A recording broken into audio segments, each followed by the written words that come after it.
अंधकार से किसी भांति निकल गया, परंतु यमुना के इस रुद्र रूप का सामना कैसे करूंगा?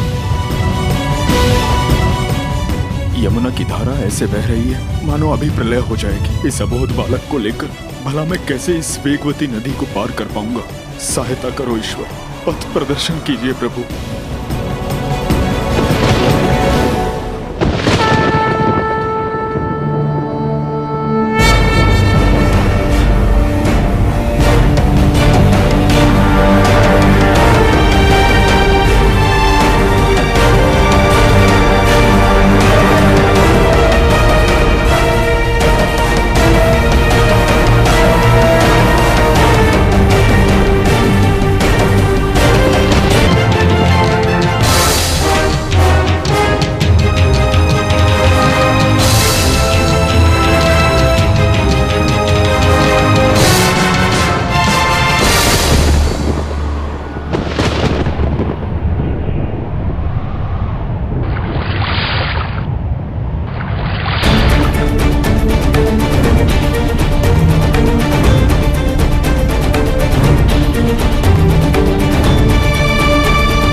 रुक्मणी, संभाल कर, ये हाथ है मेरा, कंस का मस्तक नहीं।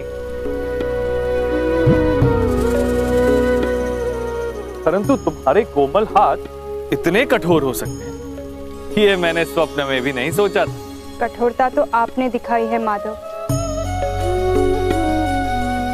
पहले ही क्या कम विपदाएं उठाई थी स्वसुरश्री ने, जो आपने उन्हें गोकुल में ले जाने का कार्य सौंप दिया, वो भी उस काली रात्रि में। और यमुना देवी, वो क्यों इतनी उग्र बन गई थी? उन्हें तो इस स्थिति में स्वसुरश्री की सहायता करनी चाहिए थी, परंतु वो उनके रास्ते की बाधा बन गई। आखिर ऐसा क्या बैर था उनके साथ?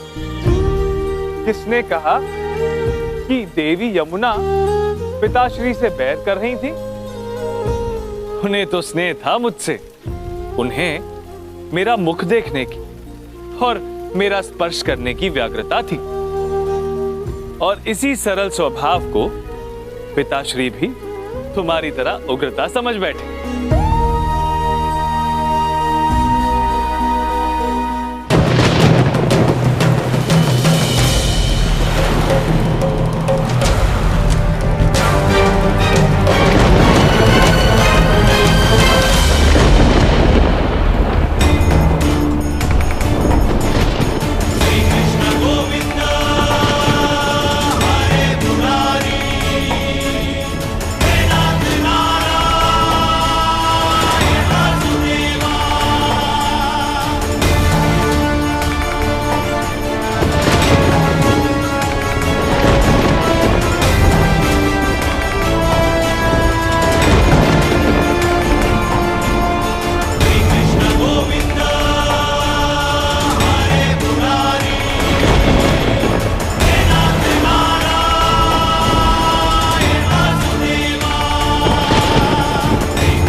नहीं मेरे लाल।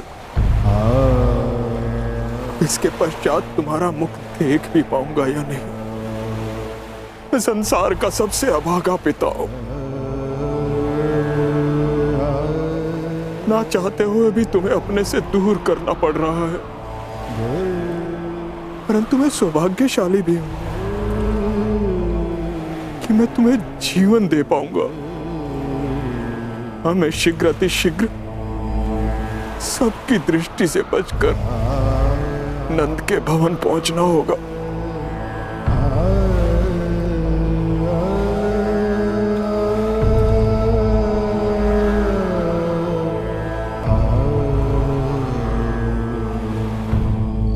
ठीक है भैया, कल मिलेंगे जमुना जी के किनारे।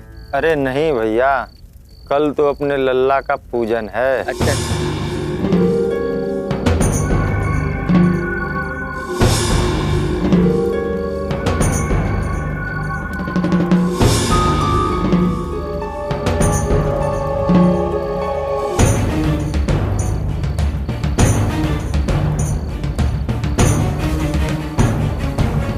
लल्ला लल्ला मुनिया, लल्ला को खिलावे दुनिया, लल्ला को देख चले दुनिया।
इस नवजात शिशु से बिछो नहीं चाहता मैं। कितने भारी मन से इसे छोड़कर जा रहा हूं, बता पाना कठिन है, परंतु इसके अतिरिक्त कोई मार्ग भी नहीं मेरे पास।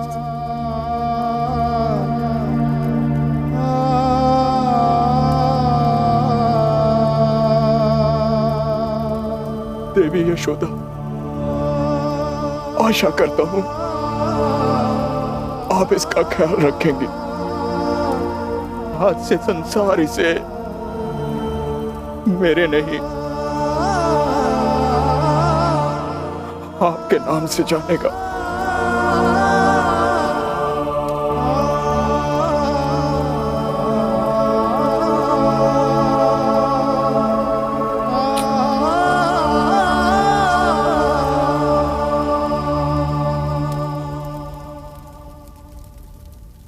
इस पिता के पास, मेरे पास तुझे देने के लिए कुछ नहीं है मेरे लल्ला।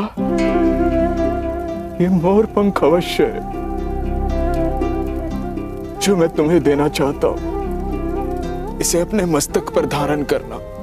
जिस प्रकार आज इसने मेरा मार्ग प्रदर्शन किया है, उसी प्रकार तेरा विवेक बनकर सारा जीवन तेरा मार्ग प्रदर्शन करे।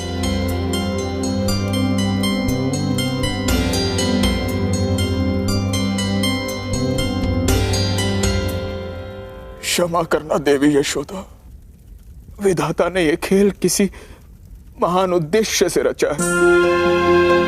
जिस प्रकार उसने मुझे और देवकी को चुना है, उसी प्रकार आपको भी चुना है।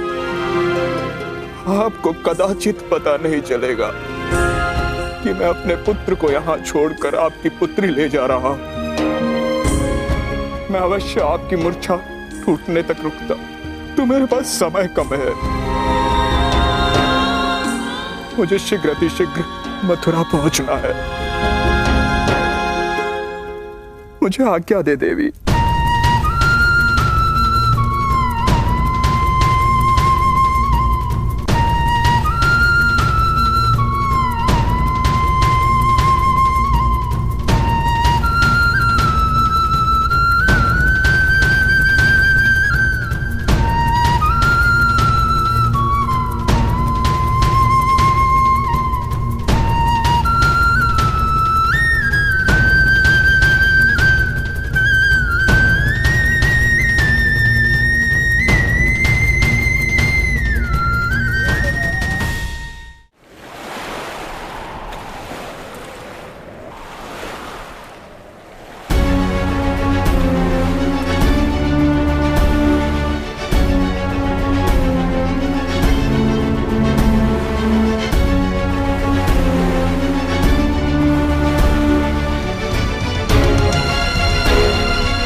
हे देव नदी यमुना, क्षमा कीजिएगा, मैं आपका मंतव्य नहीं समझ पाया था।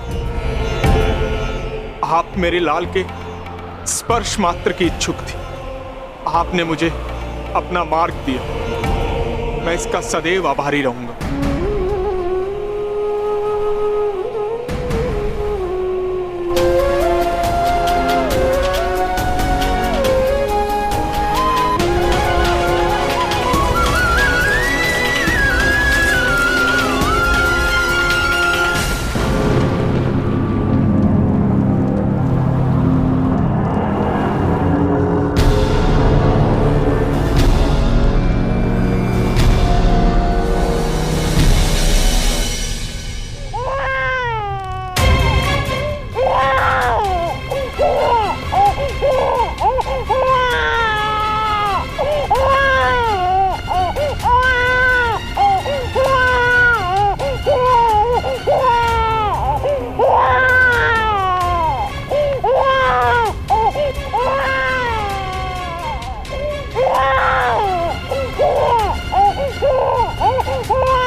शिशु का क्रंदन अर्थात देवकी के 8वें पुत्र ने जन्म ले लिया, तो मुझे स्वयं अपने काल का काल बनना पड़ेगा। चंडमाल नेत्र लाल भुजंग महाविशाल, प्रहार कर करे संहार पाप का माया जाल। धर्म नाश करने आया कौन ये महाकाल, कौन ये महाकाल, कौन ये महाकाल। विध्वंस का है तांडव, भय खाए देव मानव। पर धरा भी कांपे जब अश्व इसके भागे। देवता न अंश है ये दानवों का वंश है। जय जय करे असुर, नाम इसका कंस है। ये क्या कारागार के द्वार खुले? इतनी बुरी भूल कैसे हो सकती है? सारे के सारे द्वारपाल का है। कोई ऐसा तो नहीं कि देवताओं के साथ उन्होंने संधि कर ली? यदि ऐसा हुआ तो मैं सबके सर धड़ से अलग कर दूंगा।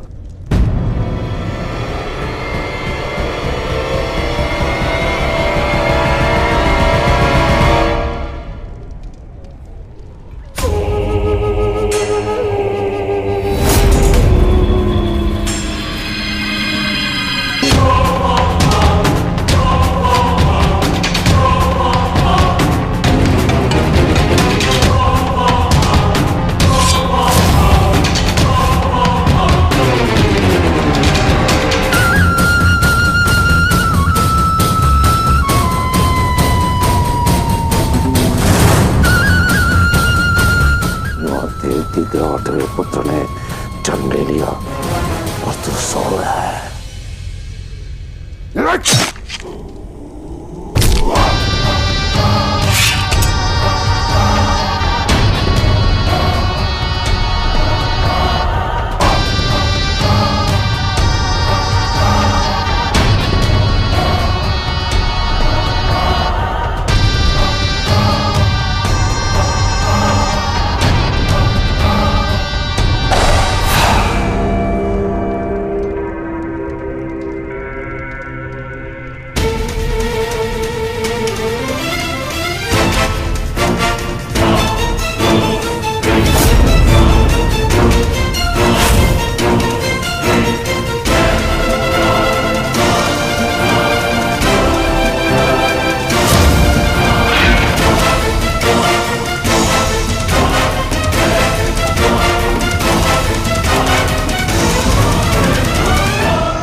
लल्ला के जन्म के उपलक्ष्य में कल नंद भवन में महान उत्सव मनाया जाएगा और इस उत्सव के प्रमुख अतिथि होंगे मथुरा नरेश कंस।